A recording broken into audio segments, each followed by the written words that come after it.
Okay, so we're going to talk a little bit more about gases. And if you're going to talk about gases, we do need to talk about the kinetic molecular theory. And then I said that we would talk a little bit about when you can't use the ideal gas law and we have a deviation from ideal gas behavior. So one thing about gases that we should understand is that they are fast. And so you could actually chart this out either with one gas at certain temperatures, or you could also look at multiple different gases at the same temperature. I think it would get too confusing if we try to put both those graphs together. And these types of graphs, you can see these in a lot of different areas, not just in chemistry, called Maxwell-Boltzmann distributions. And we may have actually seen that recently with the pandemic also. So this one is nitrogen gas, and we have, looks like, 3 different temperatures here. We have a low temperature, and we have a high temperature, and of course we'll have a medium temperature. And this is a collection of gases. So in this collection of gases, the overall distribution, well, let's not say that. Let's say the overall area underneath the curve, I'm looking at this green curve for 700 Kelvin, that can never change no matter what temperature you have. The only thing that will change is how that amount of particles of gas are distributed underneath that curve. Let me erase that.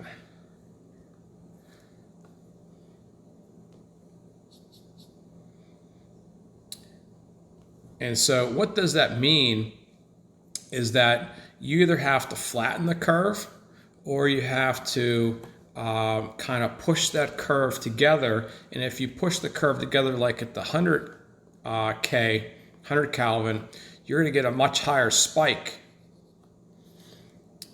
And then, there's not going to be a lot going on here. There will still be a little bit, but many gases are not going to be at a high speed. Most of the gases, and we'll say it's not quite average, not quite the middle there, but it's the highest peak. The majority of these gases at 100 Kelvin are going to be at a low speed. That is what we need out of this graph. So let me erase that one. And so what we're going to be mostly interested in is these peaks.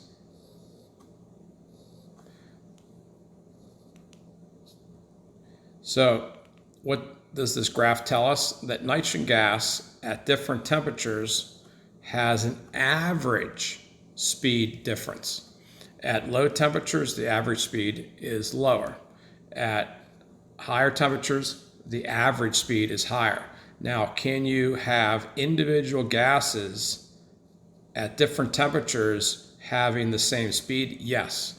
But what this graph is, again, is about distribution, and we're going to look at, for us, averages, norms. Okay. So I said we could look at one gas at 3 temperatures. We can also look at 3 gases at a particular temperature. So why is this graph looking the way it does? Well, chlorine is a heavy gas, 35.5 grams per mole for each atom. So it's about 71 grams per mole for chlorine. Nitrogen gas is about 28 grams per mole, and helium is about 4 grams per mole. So I think what we're trying to find here is that the lighter the gas, the faster the average speed. I'm going to put a line through what I think would represent the majority of those gases. So lower speed for chlorine gas, medium speed for nitrogen gas, and a much faster speed for helium gas. And that's the takeaway from that. Can you again find individual gas particles that have different molar masses but the same speeds? You can. So we're not interested in individual gases, we're interested in the averages.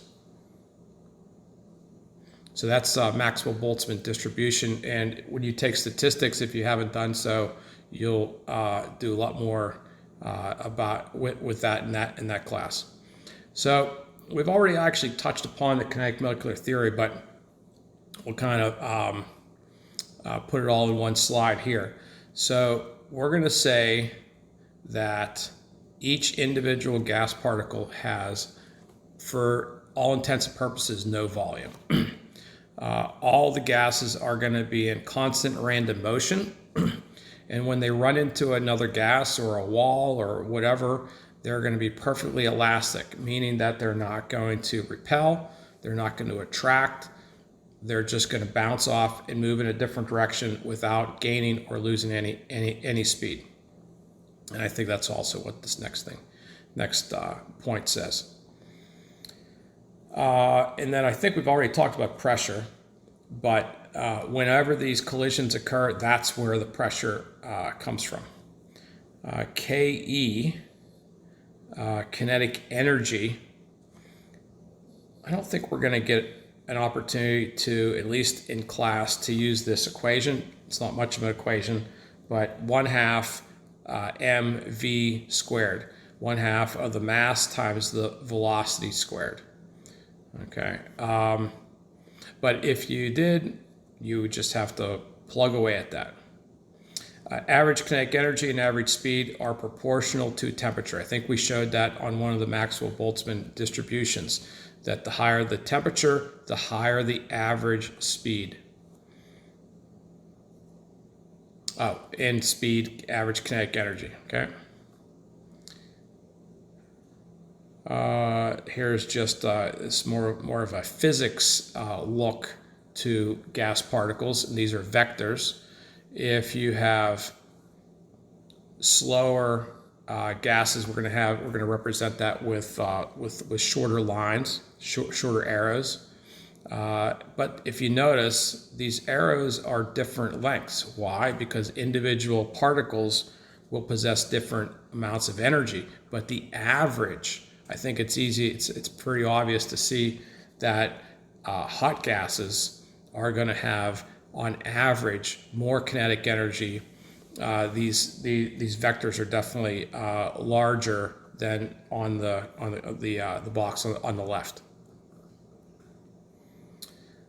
Okay, so that's going to get us into Graham's law, and I think you've talked about Graham's law last year.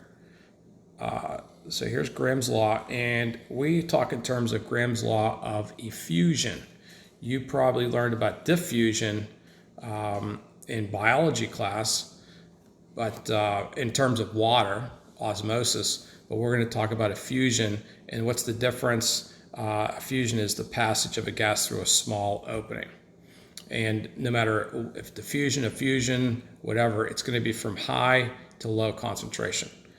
And this is what the formula is going to look like. We could use rates. We can also use distances. So you had a lab, maybe had a lab last year, where you had a glass tube, and on one end of the glass tube there was a Q-tip, and the other end of the glass tube was another Q-tip, and one side had HCl and one side had ammonia. HCl has a molar mass of 36.5 grams per mole, and ammonia has a molar mass of 17 grams per mole. So they're not the same molar masses. Because they're not the same molar masses, they're not going to have the same average speeds. That's back from our Maxwell-Boltzmann distribution.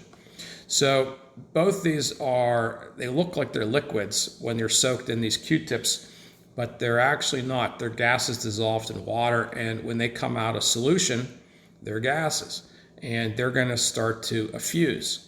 And the hydrochloric acid is going to effuse through the tube the only way it can, in this case to the right. The ammonia is going to do the same, and it's going to go to the left. And the question is, where's it going to meet? So let's make this kind of a multiple choice. we'll go A, we'll go B, and we'll go C. Now I just kind of randomly placed exactly where I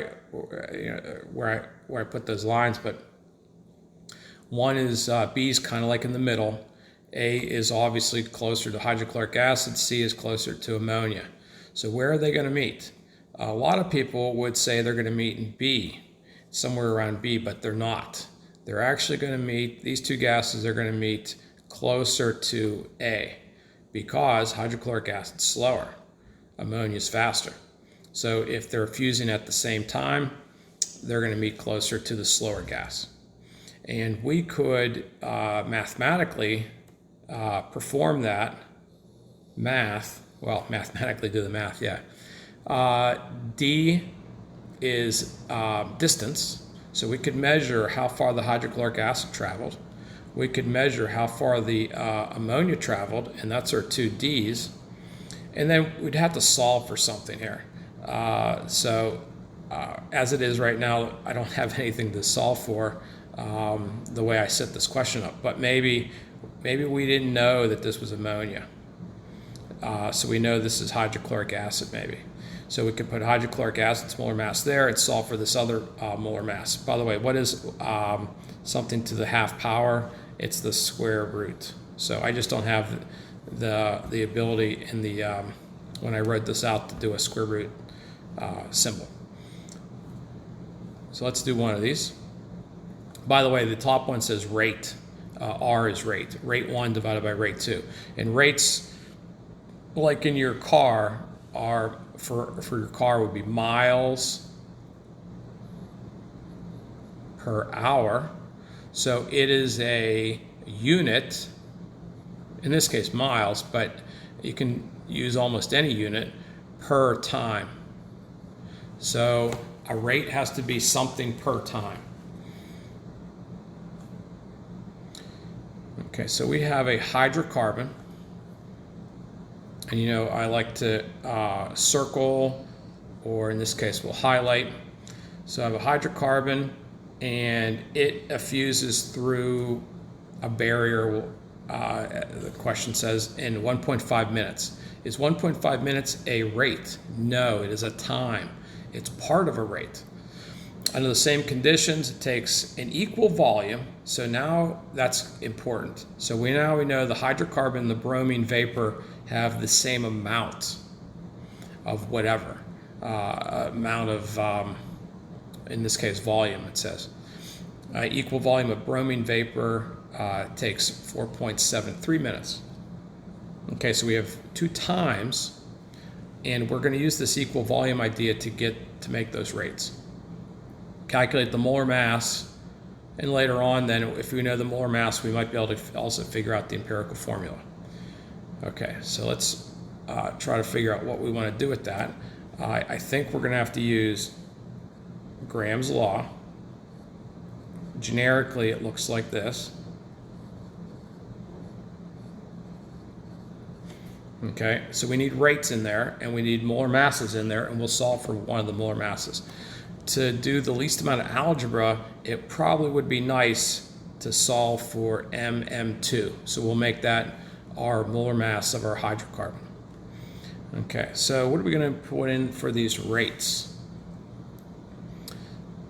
So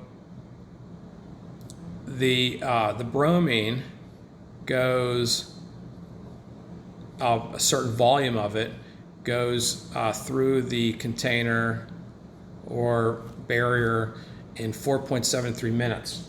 So what volume? It just has to be equal volumes to the hydrocarbon. So I made it the easiest volume possible, 1. So that's my rate 1. And then we can use whatever units we wanted to use. It doesn't really matter. I'll put liters because liters is our typical unit for volume. So again, equal volumes. And that the hydrocarbon is 1.5 minutes for it to go through. Okay. So, these are kind of catty-corner to each other. So we got to put the bromine down below, and 2 bromines on the periodic table come out to be 159.8 grams per mole. And then we don't know the other molar mass. Okay, so there's a lot of math there. 1 divided by 4.73. So easy, very easy to get this confused. A lot of people are going to put 4.73 divided by 1.50, and it's not. It's 1 divided by 4.73 because we need rates, not times there. So when you do all that math, the molar mass is going to come out to be almost 16. So the only hydrocarbon that's going to have a molar mass of 16 is one carbon, and then you have to remember from our organic section, you would need 4 hydrogens to combine with that one carbon. So there we go. So we'll practice that again. It's almost the same identical question as before. So we have our R's and we have our molar masses. So I guess we should probably highlight first. This one gives us an amount, 1%, and it says it goes through 77.3 seconds, 77.3 seconds. 1% of an unknown gas goes through in 97.6.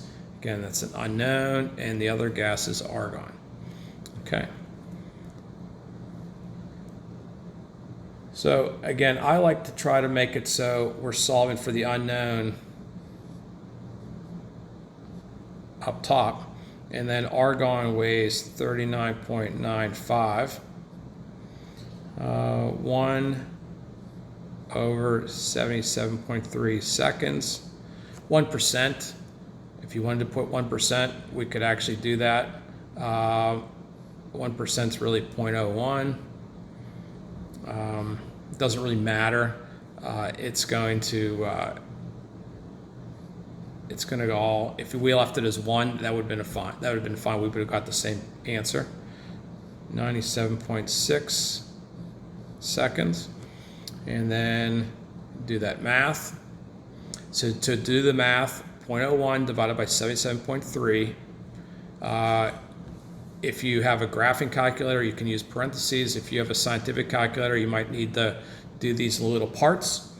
On the bottom, 0.01 divided by 97.6 seconds.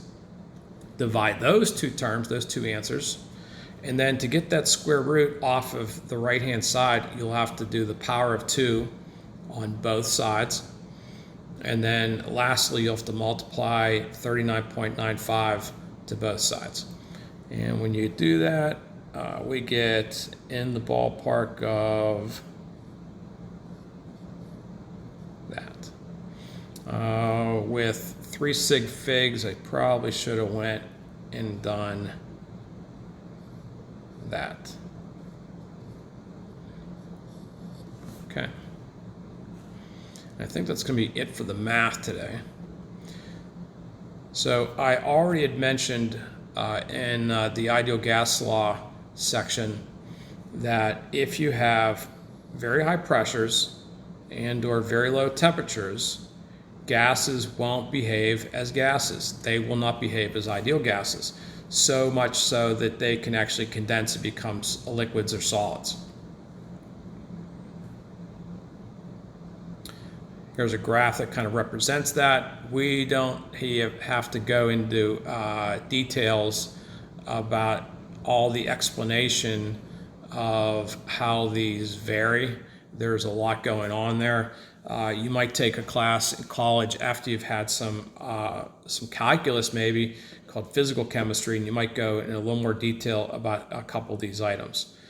But what we do have to know is at high pressures and or low temperatures, there's definitely a deviation, and that deviation from ideal gas behavior for us is all related to intermolecular attractions. Important, not on AP test, so don't be hung up on the math, but you might see that this equation looks a little like PV equals nRT. Think of this part here. Oops. think of this part here as the P, think of this part here as the V, and then of course we do have the nRT over here. So what's going on here? So if you wanted to, you could go look up, say you were working with carbon dioxide. Carbon dioxide has, you can find in a table somewhere, some corrections that you can adapt into van der Waals equation, and it looks a lot like ideal gas law behavior, but again, it has these corrections. So how strongly does the molecule attract other molecules? And then also what kind of volume does the individual molecules have? So if you did CO2, it's going to have a different correction than if you would have done helium, or if you'd have done C2H6. They're all going to have different corrections, but it's a little more labor intensive. You have to get your tables out, and for the most part, you're going to get to the exact same answer. Maybe you were solving for moles. So when you go and solve for moles with PV equals nRT, and someone else uses the van der Waals equation, almost always they're going to get the identical same answer, because those corrections are not going to have any impact on your answer. But again, if you had high pressures and or low temperatures, whoops, that's a high temperature. Let's change that, low temperatures, then this is where you're going to have to use the van der Waals. We are not using the van der Waals in this class. It's not part of our curriculum.